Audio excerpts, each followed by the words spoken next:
अस्सलाम वालेकुम दोस्तों, एक बार फिर खुशामदीद आप सबको। दोस्तों, पिछले लेक्चर में मैंने बात की थी कैल्सिटोनिन हार्मोन्स के फंक्शंस के बारे में। अब इस लेक्चर में चूँकि हम डिस्कस करें थायराइड हार्मोन्स के फंक्शंस को, तो थायराइड हार्मोन्स दो और भी है, आपको पता हो ना, T3 T4 है। तो T3 T4 के फंक्शंस क्या है, तो चलिए उनको देखते हैं जल्दी जल्दी।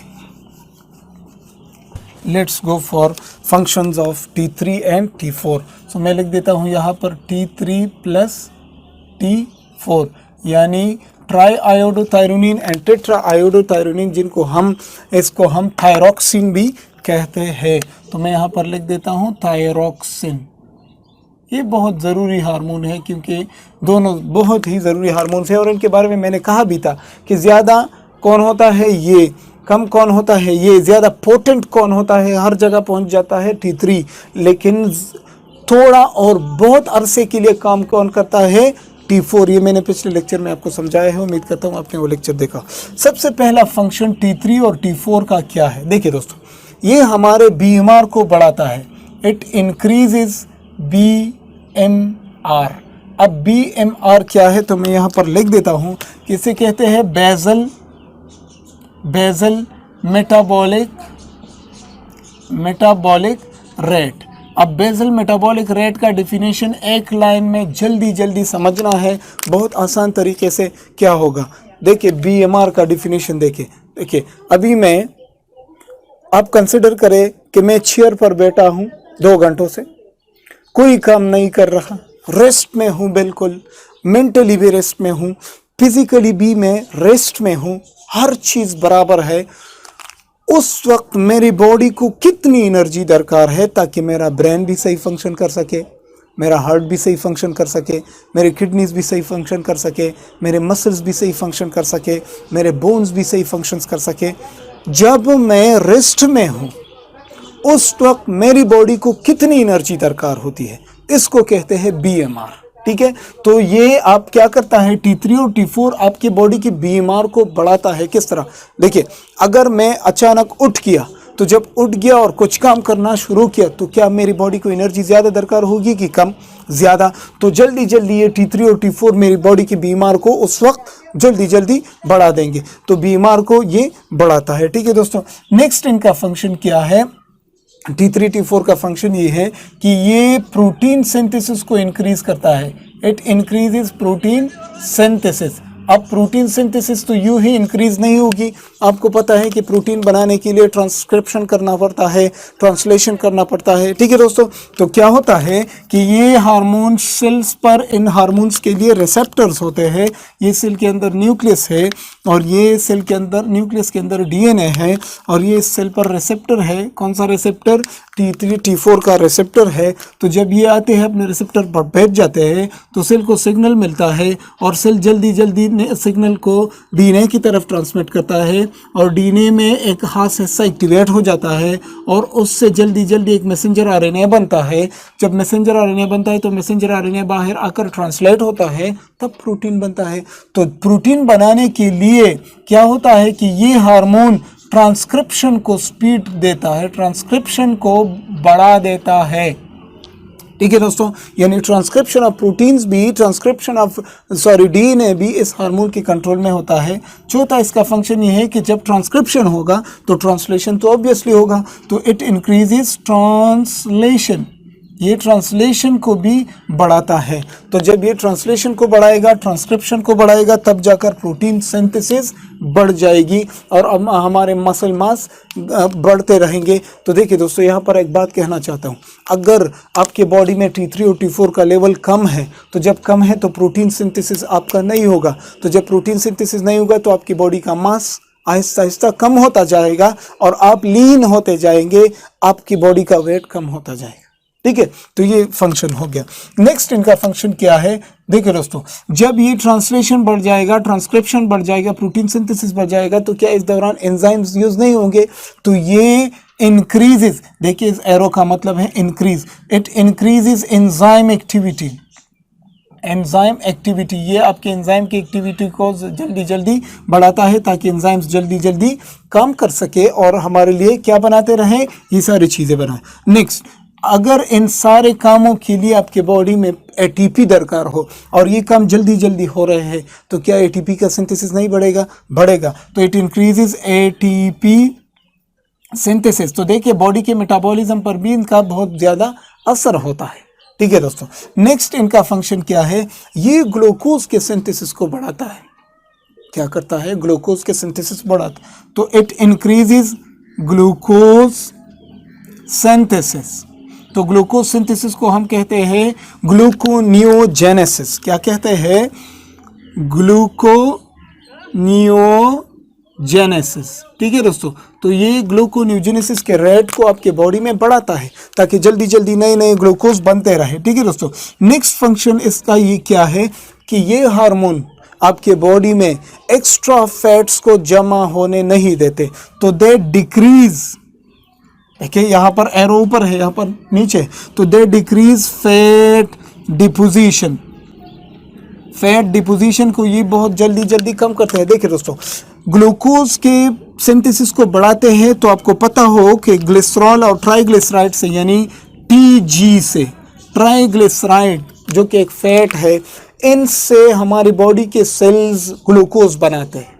तो जब ग्लूकोज का सिंथेसिस बढ़ जाता है यानी ग्लूकोनियोजेनेसिस बढ़ जाता है, तो ये ग्लूकोनियोजेनेसिस के लिए रिएक्टेंट्स कहाँ से लेगा? फैट से। रिएक्टेंट कहाँ से लेगा? अमाइनो एसिड से। तो क्या होगा कि फैट जब यूज होता जाएगा ग्लूकोज बनाने में, तो फैट का लेवल आहिस्ता आहिस्ता आपके बॉडी में कम होता जाएगा और एक्स्ट्रा फैट्स आपकी बॉडी में जमा नहीं होंगे। ठीक है दोस्तों, नेक्स्ट इनका फंक्शन क्या है कि ये increases body growth. Body growth, देखिए बच्चे के ग्रोथ के लिए T3 T4 का होना इंतहाई ज़रूरी है। अगर ये हाइपोथायरॉयडिज्म होगा तो बच्चे में क्रेटिनिज्म पैदा होती है। क्रेटिनिज्म मैं आपको बाद में समझाऊंगा कि क्या है। ठीक है दोस्तों, नेक्स्ट जो फंक्शन है इनका, ये आपके जब इतने एक्टिविटीज़ आपकी बॉडी में हो रहे हैं एक साथ, तो क्या आपकी बॉडी का टेम्परेचर नहीं बढ़ेगा? बढ़ेगा ना। तो इट इंक्रीजेज बॉडी टेम्परेचर। तो आप कहेंगे सर बॉडी का टेम्परेचर बढ़ना तो फिर नुकसानदेह है? नहीं, नुकसानदेह हद तक नहीं। ये आपके बॉडी के टेम्परेचर को मेंटेन रखता है। देखिए आपको मैं बताता हूँ कि आपकी बॉडी का टेम्परेचर सुबह क्या था, शाम क्या है, फिर रात को क्या होता है, फिर दोपहर को क्या होता है, तो वही 37, 38, 37, 38, 36 चलता है ना। तो इसको मेंटेन कौन रखता है? इसी तरह के हार्मोन्स होते हैं, वो उनको मेंटेन रखते हैं। तो जब मेंटेन रखते हैं तो बॉडी का फंक्शन भी नॉर्मल होता रहता है। ठीक है, 11वां फंक्शन इनका क्या है? ये आपके बॉडी, देखिए अगर आपके बॉडी में प्रोटीन्स बनेंगे तो मसल मास इंक्रीज होगा। तो जब मसल मास इंक्रीज होगा तो आपकी बॉडी का वेट बढ़ेगा। तो इट इंक्रीजेज बॉडी वेट। बहुत अच्छी बात है, ये हमारे बॉडी वेट को बढ़ाएगा। देखिए अगर कोई बच्चा हाइपोथायरॉयडिज्म में चले जाएगा, थायराइड हार्मोन उनके बॉडी में कम होगा, तो उनके बॉडी का वेट भी आहिस्ता आहिस्ता कम होता रहेगा। ठीक है दोस्तों, 12th फंक्शन इन हार्मोन का क्या है? बहुत ही अहम, ब्लड के सिंथेसिस में भी ये बहुत अहम किरदार अदा करते हैं। ब्लड सिंथेसिस, देखिए खासकर एरिथ्रोपियोसिस में, खासकर देखिए मैं रेड कलर से इसलिए लिख देता हूँ कि रेड कलर में रेड ब्लड सेल्स को एरिथ्रोपियोसिस। एरिथ्रोपियोसिस वो प्रोसेस होता है जब हमारे बॉडी में आरबीसीज बनते हैं। तो आरबीसीज को बनाने के लिए T3 और T4 हार्मोन का होना इंतहाई ज़रूरी होता है। ठीक है दोस्तों, 13 फंक्शन इनका क्या है? ये आपके हार्ट रेट को बढ़ाता है, इंक्रीज हार्ट रेट। देखिए दोस्तों, अगर किसी बंदे के बॉडी में थायराइड हार्मोन की कमी है तो उनका हार्ट रेट कम होगा,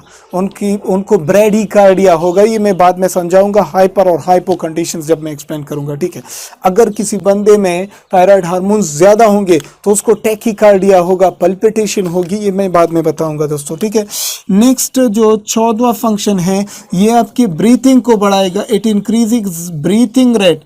जब किसी बंदे में थायराइड हार्मोन्स की कमी हो तो सांस बहुत कम सांस लेगा, और जब किसी बंदे में थायराइड हार्मोन्स की ज़्यादती होगी तो उसको टैकिप्निया फील होगा, वो जल्दी जल्दी सांस लेगा। तो ये एक निशानी है थायराइड हार्मोन्स की ज़्यादा होने की। ठीक है दोस्तों, नेक्स्ट फंक्शन क्या है दोस्तों? ये आपकी एपेटाइट को बढ़ाएगा, यानी भूख का लगना। क्यों? क्योंकि जब थायराइड हार्मोन्स नॉर्मल होते हैं बॉडी में, तो देखिए ये सारे फंक्शंस करते हैं। तो इन सारे फंक्शंस के लिए आप कुछ खाएंगे, तो जब खाएंगे तो जल्दी जल्दी डाइजेस्ट होंगे और जल्दी जल्दी ब्लड में चले जाएंगे, और 2 घंटे बाद आपको फिर भूख लगेगी। ठीक है, तो ये आपके भूख को भी बढ़ा देता है ये हार्मोन, इंतहाई अहम फंक्शन। नेक्स्ट फंक्शन क्या है इसका? नंबर 17, इट नॉर्मलाइजेस स्लीप, नॉर्मलाइजेस स्लीप, ये आपकी नींद को बहुत अच्छे तरीके से रखता है। देखिए, अगर थायराइड हार्मोन ज़्यादा होंगे तब भी आप सही तौर पर नहीं सो सकते, अगर थायराइड हार्मोन्स कम होंगे तब भी आप सही तौर पर नहीं सो सकते, तो ये आपके स्लीप को भी नॉर्मल बना देता है।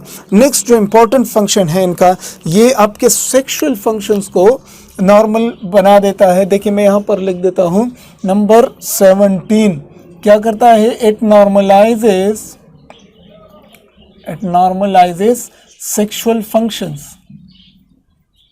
ठीक है, अब सेक्सुअल फंक्शंस अगर देखें, अगर किसी आदमी में, अगर किसी मेन में, आदमी में थायराइड हार्मोन्स या कम हो या ज़्यादा हो तो क्या बन सकता है, आदमी में थायराइड हार्मोन की अगर कमी हो तो उसको लाइबिडो फील होगा, लाइबिडो, और इम्पोटेंस होगा, इम्पोटेंस, बांझपन जिसे हम कहते हैं, और लाइबिडो सेक्सुअल डिज़ायर उसका कम हो जाएगा। इसके बारे में मैं बाद में बताऊंगा। ठीक है, अगर किसी वोमेन में, किसी औरत में थायराइड हार्मोन्स की ज़्यादती और कमी हो तो फिर उसको बहुत से कंडीशंस क्रिएट होते हैं, जस्ट लाइक ओलिगोमेनोरिया, ये भी मैं बाद में बताऊंगा कि ये क्या है। एमेनोरिया बन सकती है, एमेनोरिया। ठीक है, इनको भी इम्पोटेंस काज हो सकती है। तो ये है थायराइड हार्मोन्स के इतने सारे फंक्शंस जो मैंने आपको बता दिए, और ये फंक्शंस कैल्सिटोनिन हार्मोन के। तो दोस्तों, ये फंक्शंस ऑफ थायराइड हार्मोन्स जो मैंने बताए। अब नेक्स्ट लेक्चर में इंशाल्लाह हम जाएंगे और डिस्कस करेंगे अगर कैल्सिटोनिन का लेवल बढ़ जाए तो क्या होगा और कम हो जाए तो क्या होगा, अगर T3 T4 का लेवल कम हो जाए तो क्या होगा बॉडी में, और अगर बढ़ जाए तो क्या होगा। तो मिलते हैं अगले लेक्चर में दोस्तों।